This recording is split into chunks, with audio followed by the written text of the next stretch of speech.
Full body চেকআপে ঠিক কী পরীক্ষা আপনার করা দরকার সেই ব্যাপারে জানতে পারবেন আজকের ভিডিওতে। সিবিসি কমপ্লিট ব্লাড কাউন্ট এই পরীক্ষার মাধ্যমে জানতে পারবেন আপনার রক্ত শূন্যতা আছে কিনা, থাকলে সেটা কী কারণে রক্ত শূন্যতা বা কী ধরনের রক্ত শূন্যতা। এরপর করাবেন সেরাম লিপিড প্রোফাইল। এই পরীক্ষার মাধ্যমে আপনি জানতে পারবেন আপনার রক্তে চর্বির মাত্রা ঠিক কী পরিমাণে আছে।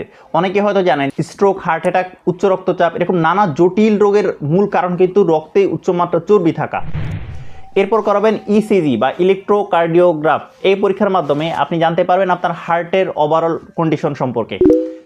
এরপর করাবেন চেস্ট এক্সরে পিএভিউ বা আমাদের বুকের যে এক্সরেটা, এই এক্সরের মাধ্যমে আপনার হার্টের সাইজ সম্পর্কে, হার্ট বড় হয়ে গেল কিনা, টিউবুলার হয়ে গেল কিনা, এছাড়া আপনার ফুসফুসের যে কোনো সমস্যা আপনার চেস্ট এক্সরে পিএভিউতে ধরা পড়ে। সবশেষে করাবেন আলট্রাসোনোগ্রাম অফ হোল অ্যাবডোমেন। এই পরীক্ষার মাধ্যমে আপনার পেটের যতগুলা অঙ্গাণু আছে এই অঙ্গাণুগুলোর মধ্যে কোনো রকম কোনো অসুবিধা আছে কিনা প্রাথমিক অনেক বিষয়ে ধারণা পাওয়া যায় আলট্রাসোনোগ্রাম